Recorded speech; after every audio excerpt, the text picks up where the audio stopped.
안녕하세요. 니르용소의 이한경입니다. 2022년 5월 8일 주간시황 시작하도록 하겠습니다. 지난주는 급등락이 나왔는데 우리나라는 어린이날 덕분에 피했고요.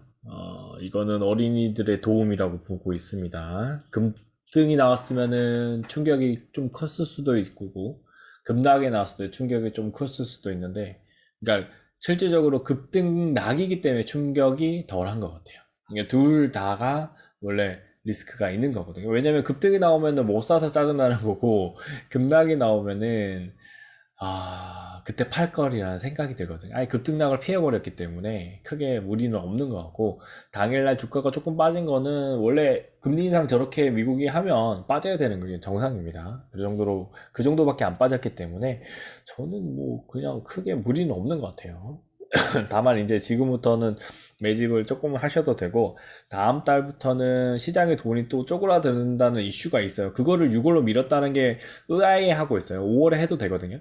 근데 그만큼 미국 외에 중국, 일본, 유럽이 다 안 좋아요. 그렇기 때문에 저 계획을 발표를 했는데 제 생각에는 인플레이션만 어느 정도 좀 소그라들면 저 계획에서 해소하겠다는 양적 기축의 금액이 줄 수도 있겠구나 그렇게 보고 있습니다.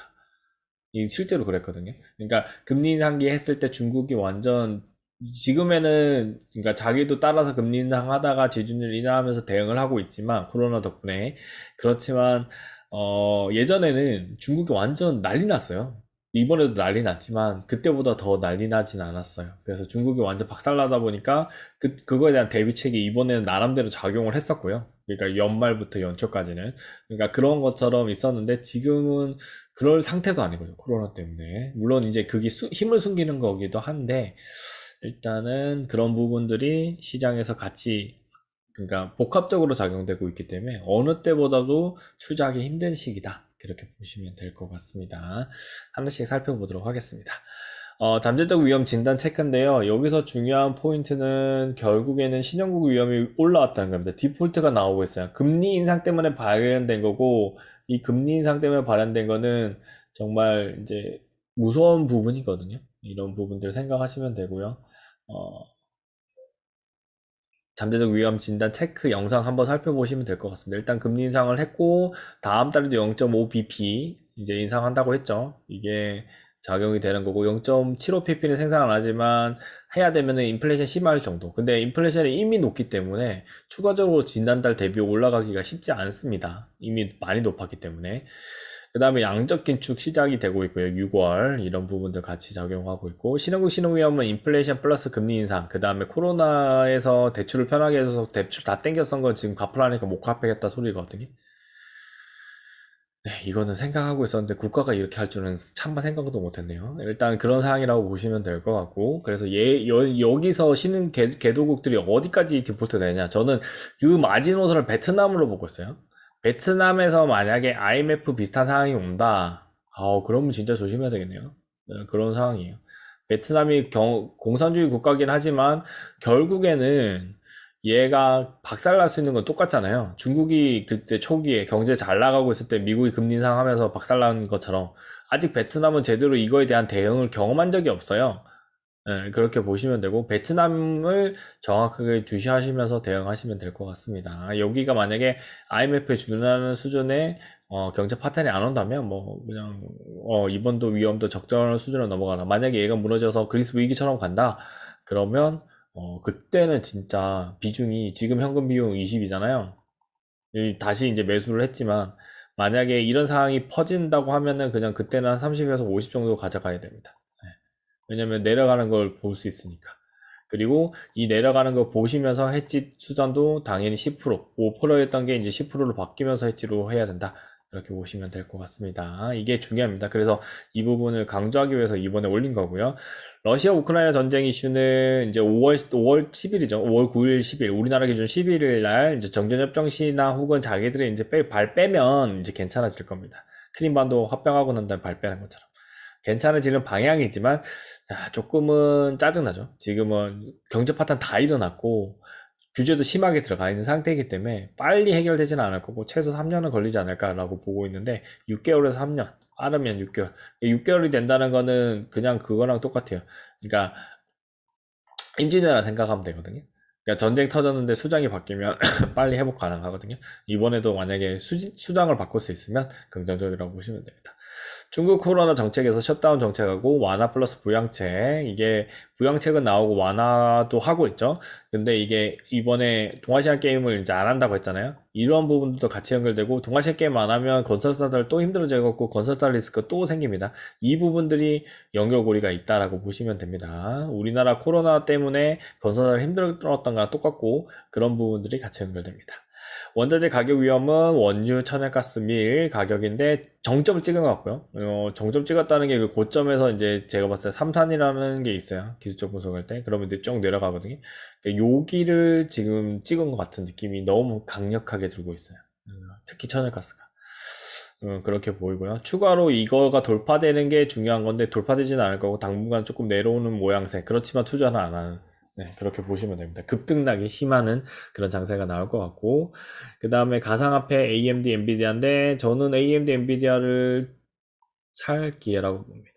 매수할 기회라고 봅니다. 이게 그래픽카드 GP라고 하죠. 그래픽 GPU라고 하는데 여기서 성적은 똑같이 나올 것 같고, 향후 지금은 그래픽카드가 게임을 하려면 필수적으로 되어 있는데 나중에는 진짜 CPU만큼 중요한 자산이 되지 않을까 그렇게 보고 있습니다.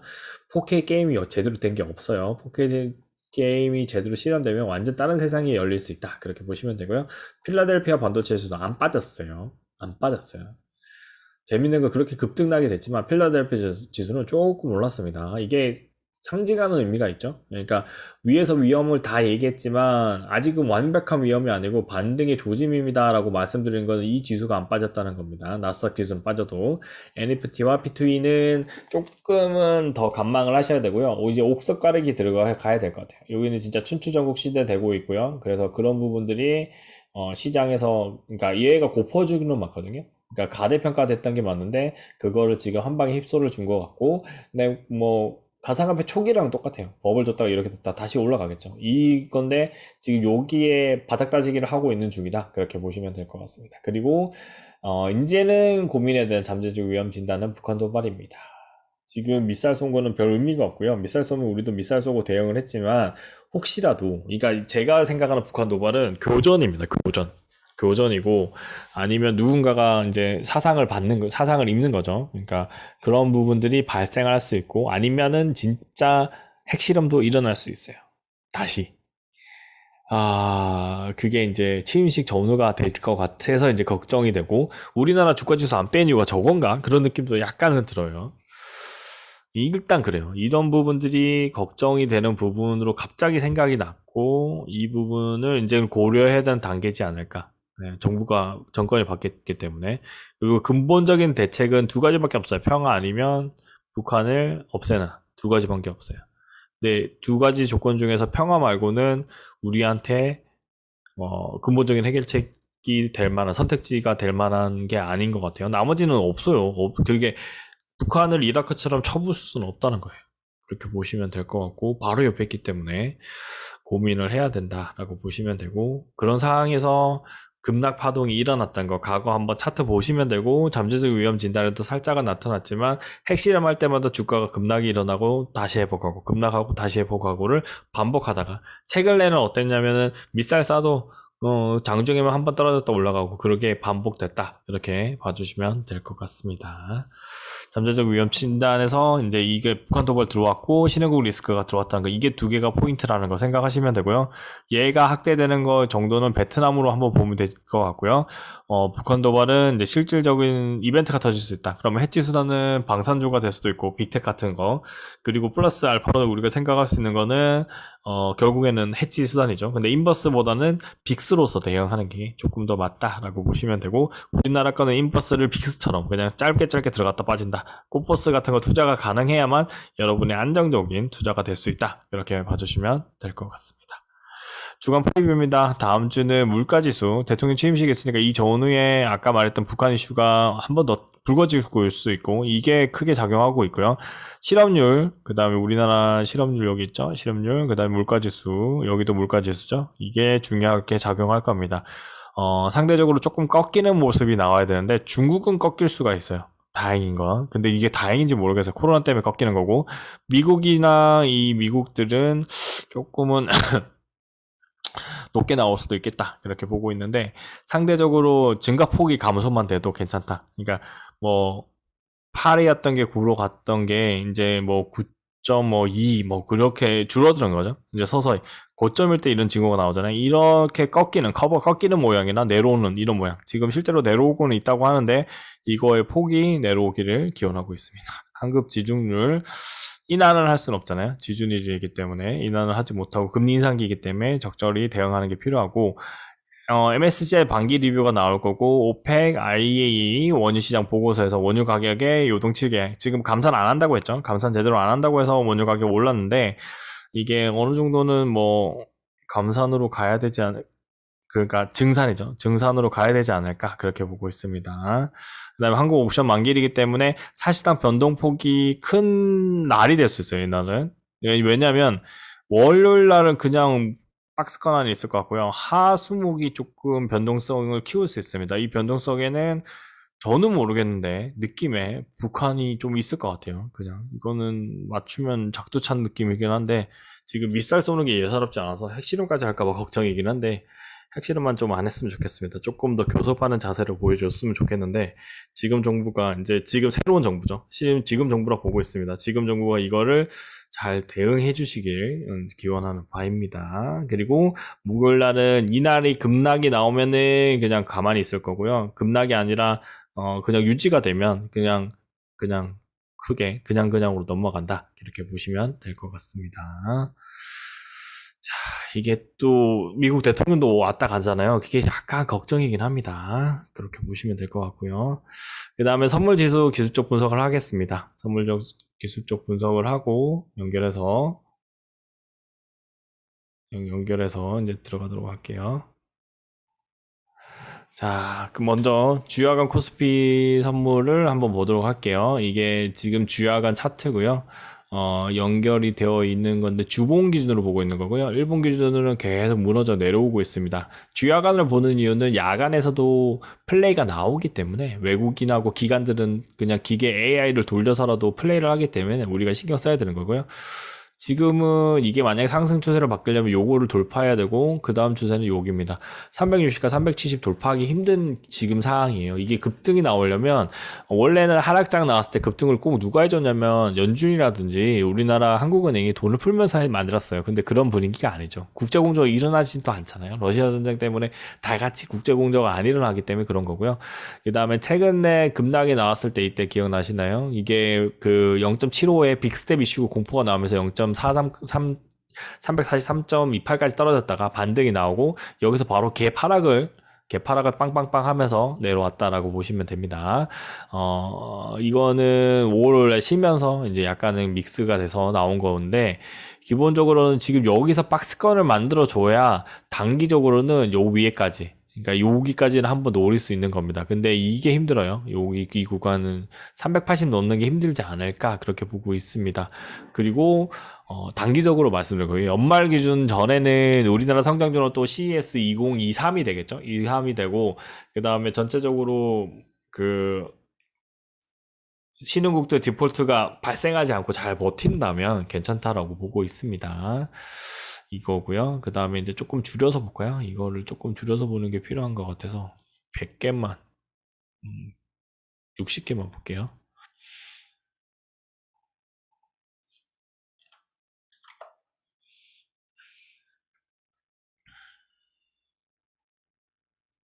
백 개고요.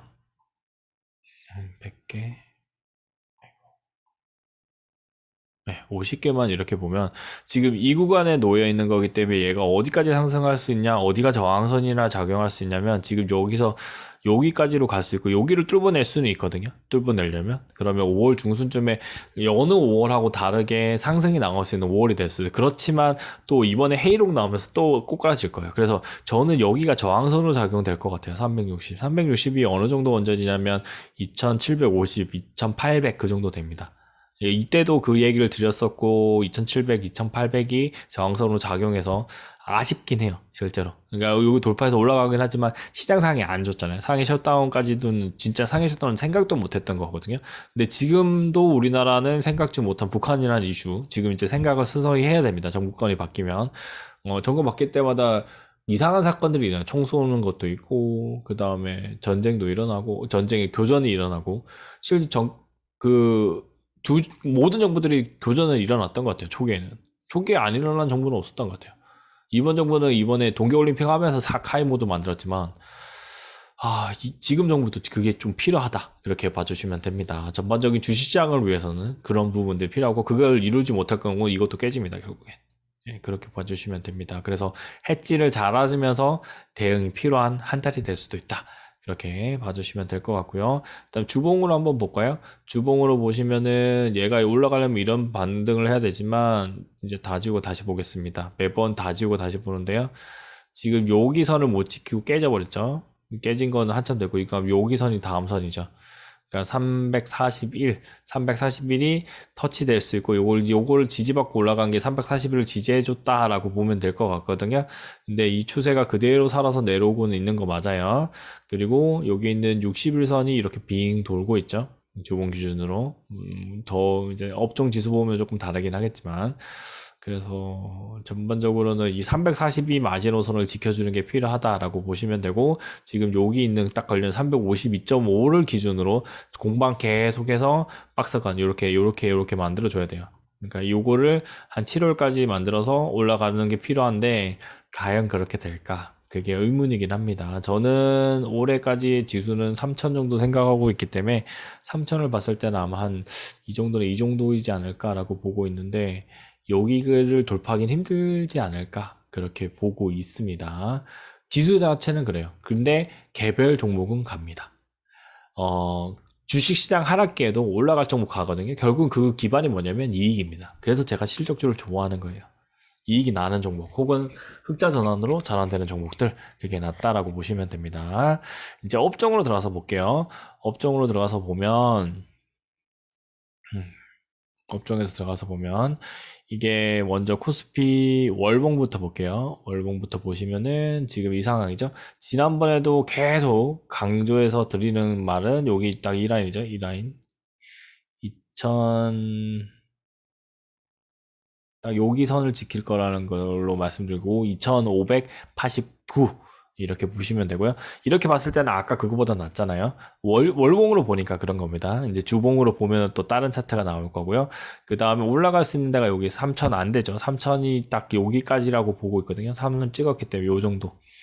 2866. 그러니까 3000을 봤었지만 상해 이슈 나왔고 여러 가지 이슈 나왔기 때문에 경제적 손상을 입었기 때문에 3000은 힘들어졌고요. 여기는 2860원대를 가면 진짜 많이 올라온 거다. 그렇게 봐주시면 될 것 같습니다. 지금은 볼린저 밴드 하단이라도 만나야 돼요. 아니면 61선 지지를 받거나. 그러니까 61선이 급격히 못 올라갈 거고 이렇게 플랫하게 갈 거니까 결국에 누가 제일 빠르냐면 61선 하단.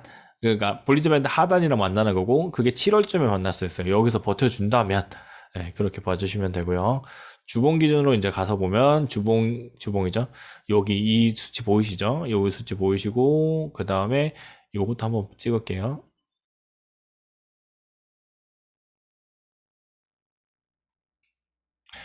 여기서는 딱 요거 2890, 여기가 힘들 거라고 보고 있지만 여기 3000. 3000은 원래는 이번에 코로나 이슈, LG엔솔 나오기 전에 이슈는 3000이었지만 지금은 여기는 2880만 가도 올해는 성공한 한 해다. 그렇게 보고 있습니다. 그러려면 여기서 지금 이렇게 왔다 갔다를 좀 해줘야 돼요. 왔다 갔다 하다가 월말 기준 CS가 오면서 대형주, 우리나라는 CS 2023에 도움을 받지 않을까 그렇게 보고 있거든요. 그래서 이 방향으로 움직일 가능성이 있고, 지금은 121선입니다. 다 지우고 한 번 더 볼게요. 여기 있는 121선의 지지를 받았는데 깨져버린 거예요, 최근에. 이게 깨진 거거든요. 꼬리를 달았기 때문에 다음 주가 중요합니다. 여기서 걸려야 돼요. 다음 주에. 근데 만약에 북한이 진짜 핵실험 해버리면 내려가 버리는 거예요. 그죠? 그럼 어디까지? 2,500이네. 지금 차트가 얘기하는 건 2,500까지 갈 수도 있다는 거고, 볼린저 밴드 하단은 딱 여기니까 추가적인 하락만, 급락만 안 나오면서 대응을 해주면 됩니다. 2,550. 그래서 제가 2,600이 깨질 수도 있다. 이거 지지하는 게 중요하다라고 지난 주부터 계속 말씀드리는 거고요. 이거는 깨질 수 있을 것 같은 느낌이 더 강력하게 들긴 합니다. 지금 차트로 봤을 때는. 그리고 FOMC 결과를 너무 드라마틱하게 만들어냈기 때문에 급등입니다라고 해서 올렸는데 싸대기로 맞아버리면, 급락으로 한 대 맞아버리면 급등에 대한 생각을 안 해요. 그러니까 안 오겠구나, 그런 생각이 들거든요. 이런 부분들이 중요하고, 오히려 대통령이 바뀌는 연말이 오히려 호재지 않을까. 왜냐면 트럼프 대통령이 하면은 시장 친화적인 정책 꼭 했거든요. 그게 낫지 않나. 왜냐면 셰일가스도 풀 것 같거든요. 그러면 인플레이션 잡잖아요. 이게 시장이 상황이 그쪽으로 갈 수밖에 없겠네요. 그러면 또 다른 시장이 될 거고, 우리나라는 왠지 방위비 협상할 때 많이 낼 것 같은 느낌이 드네요. 일단은 그 정도까지 말씀드리고, 지금 요 구간 3개를 지키는 게 제일 중요하다, 이렇게 봐주시면 됩니다. 추가 하락을 막으려면 주봉 기준은 그걸 얘기하는 거고요. 일본 기준으로 이제 가서 볼게요. 일본 기준으로 보시면은 이제 지금 선이 2022년 8월, 이때는 시장에서 돈 다 풀고 있으니까 조심하세요 선까지 왔어요. 지금 이렇게 왔고요. 근데 이제 요선에서 이 3개 박스권 안에서 저는 놀고 있다라고 지금도 생각하고 있어요. 이 3개 박스권. 3개 박스권인데 지금 최근에 요것도 밀렸기 때문에 2750도 안 되는 선에서도 밀렸기 때문에 조금 아쉽긴 합니다. 그래서 5월 달 안에 뭔가 지금 정부가 이제 정책적으로 돈을 푸는 그런 추경하는 모습도 보여주고, 그 다음에 금리도 이제 완화적으로 조금 올라가고, 미국 완화는 안 할 것 같고요. 그러니까 글로벌에서 다른 나라들이 이제 양적 완화 정책을 조금 펼쳐준다면 다시 여기 선에서 박스권 안에서 놓을 건데, 이게 북한이 도와줘야 되는 게 여기 차트에서도 고스란히 나타나는 것 같습니다. 일단 그런 모습이 보이고요. 만약에 일본 기준으로 북한이 쏘면은 여기도 봐야 되나요?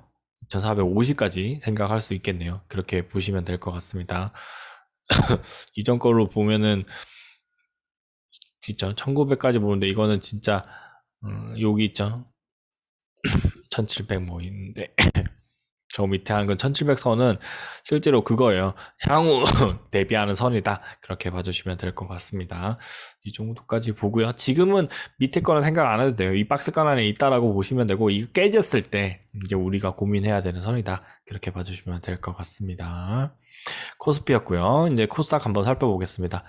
코스닥 같은 경우에 이제 종합을 해서 가서 보면 반등이 잘 나오다가 지금 다시 무너져 버렸죠. 다시 신저점을 만들어 버렸어요. 일본 기준으로.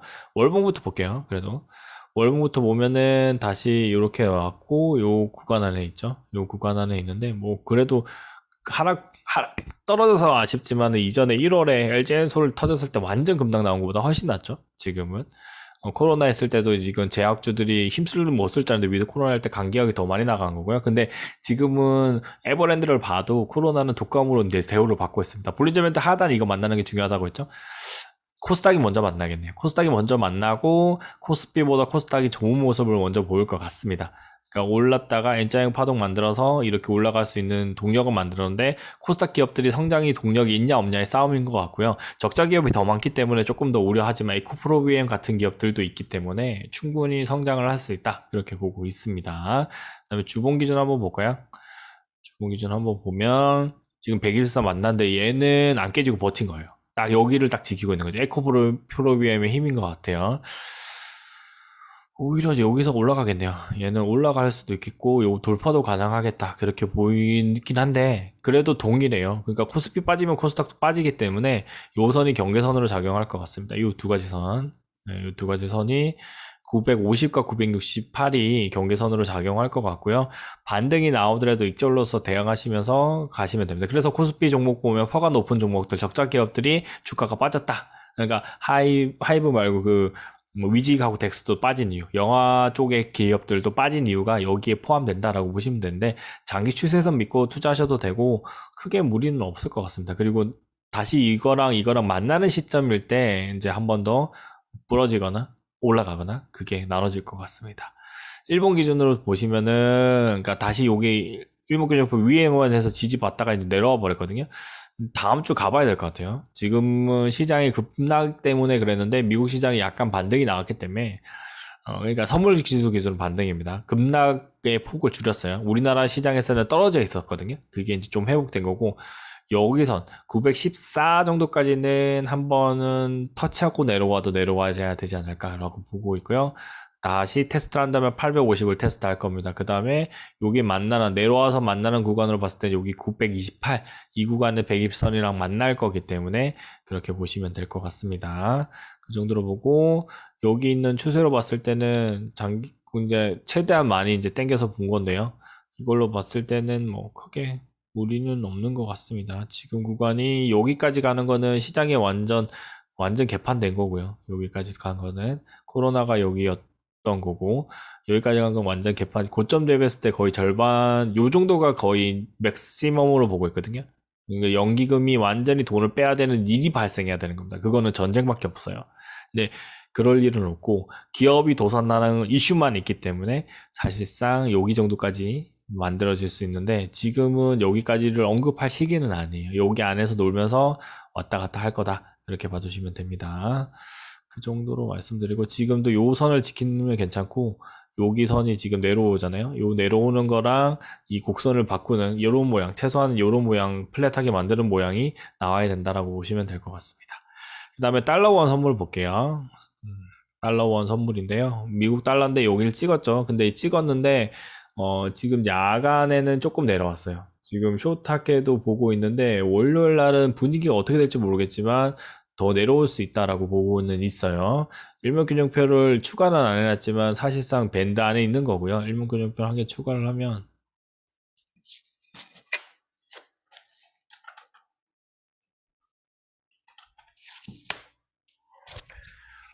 볼린저 밴드를 추가하면 요렇게 이 곡선에서 바깥으로 튕겨 나가 있다 그렇게 보시면 되죠. 올라가는 거는 맥스치가 여기에요. 여기 그냥 딱 여기인 것 같고요.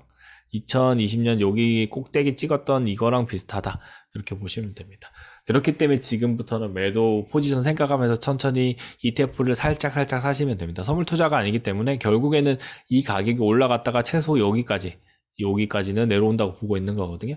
그러면 요것만 해도 상당히 큰 포인트입니다. 25원까지 보셔도 되고 25원까지 봐도 50원이니까 3, 4%나 되거든요. 원달러 투자해서 3, 4원이면 상당히 큽니다. 그렇게 보시면 되고요. 우리가 수익 난 구간이 여기서부터 어쩌면 35원까지 수익을 내고 요거는 이제 안 본 거죠. 안 본 거고 물론 저 같으면 안 봐요. 그냥 이거 안 보고 고점이니까 매도 쳐서 내려와서 수익을 낸다. 그렇게 보시면 됩니다. 이거는 여러 가지 요인이 있는데 원달러율만 잡히면은 외국인 투자들이 돌아오면서 플레이가 될 겁니다. 이제 지금 시장 리스크가 크다고 해서 외국으로 달러 바꿔서 투자하시는 분들이 있기 때문에 시장이 힘든 거기도 해요. 근데 그런 부분들도 연결되는 거고 지금 여기 고점이거든요. 미국에 투자했다가 물려 계신 분들 은근히 있을 것 같은데요. 지금. 근데 결국에는 뭐 그분들 같은 입장에서도 이게 원달러율 차익 수익이 나겠는데 얘가 이제 다시 급격하게 올랐던 게 떨어지는 이런 모양 양봉 장악하는 음봉이 하나 싹 나와주면서 쭉 내려오는 모양을 보여주면은 아쉬울 거예요. 약간 이게 여기서 만약에 투자한 1,100원이 아니라 여기죠. 작년 연말에 추가하신 분들 거의 100원 올랐기 10%가 오른 거거든요. 그러니까 미국 시장 떨어진 것처럼 안 보이지만 이게 만약에 내려오기 시작하면 떨어진 것처럼 보이기 시작해요. 요까지만 돼도 떨어진 것처럼 보일 겁니다. 그래서 여기 있는 선 1241원이 돌파되는 순간 더 떨어질 수 있겠다. 그렇게 보고 있고요. 그 다음에 이제 일본 기준으로 가서 볼게요. 일본 기준으로 가서 볼린저 밴드가 넓어졌고 상승 추세는 유지된 건 맞아요. 상승 추세된 건 맞는데 전반적인 상승 추세 선보다는 이 두 개의 이격 정도가 커졌다 그렇게 보고 있거든요. 여기 이격 커졌을 때 급락으로서 시장이 나와준 것처럼 지금도 동일하게 급락으로서 나올 수 있다 그렇게 보시면 원래 같으면 그러니까 최근에 53원까지 찍었었어요. 실제로 인베스팅은. 근데 우리나라는 그게 안 열렸잖아요. 그러니까 5월 날 안 열리다 보니까 이게 급락된 게 안 보이는 거죠. 그리고 심리적으로 시장 참여자는 이걸 모르고 있는 거기 때문에 아직은 높다. 그렇게 보시면 될 것 같고요. 전반적으로는 그런 방향으로 가지 않을까라고 보고 있습니다. 지금은 쌍봉 형태이기도 하고, 물론 이제 저는 이게 이전에도 말씀드렸다시피 지금 이제 고점이라고 보거든요. 예, 고점이라고 보고 있기 때문에 많이 올라야 여기 작년 것까지 하면 많이 올라야 여기다. 예, 이렇게 보시면 됩니다. 그래서 어떤 느낌이냐면 올라갈 정도랑 내려갈 정도라면 지금 딱 반반인 구간이기 때문에 지금부터 서서히 인버스를 사셔도 고점에서 내려오는 구간에 적정한 가격, 지금 원위치가 됐을 때 수익이 나올 수도 있고 요거보다 조금 더 떨어져도 50원까지는 떨어질 것 같은데 그 구간일 때 수익을 낼 수 있다, 이렇게 봐주시면 될 것 같습니다. 원달러 환율까지 이제 한번 살펴봤고요. 전반적으로 기술적으로만 봤기 때문에 제가 뭐 환율 트레이더는 아닙니다. 그렇지만 원달러 원 선물에 투자는 하고 수익을 짧게 먹고 빠지는 스타일이기 때문에 그렇게 보시면 될 것 같습니다. 자, 마지막으로 가상화폐 한번 보고 마치도록 하겠습니다.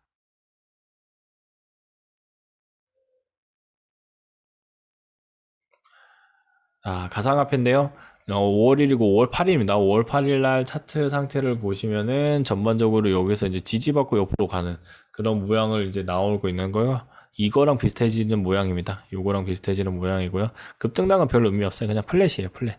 여기도 동일합니다. 여기서 지지받고 있는데 얘는 조금 더 떨어졌죠. 조금 더 떨어졌어요. 그러니까 실제로 리플은 위드 코로나 이슈가 있기 때문에 잘 버티는데 여기서 급락이 발생했어요. 다른 그러니까 리플 자체가 가지고 있는 SE 그 소송건이죠. 소송건 이슈도 있다 보니까. 그리고 얘가 이제 반등의 이제 기회로 갈 거고, 실제로 여기 올랐을 때 완전 복구가 안 됐었죠. 얘는 거의 고점을 거의 복구를 많이 했었던 상태이기 때문에 지금 급락은 자연스럽게 일어나는 현상들이다라고 보시면 될 것 같습니다.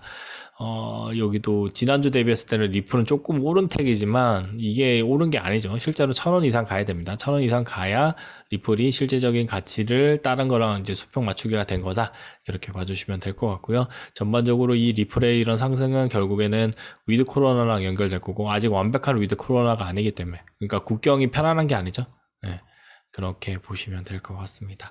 지금도 볼린저 밴드 상태에서는 하단이기 때문에 이 하단이 다시 반등으로 나올 때 제대로 된 투자가 가능할 거고, 이 가상화폐가 상승이 나와줘야만 전반적으로 주식시장도 같이 하락으로 넘어갈 수 있다, 이렇게 봐주시면 될 것 같습니다. 오늘은 주간시장을 여기까지 살펴보도록 하겠습니다. 감사합니다.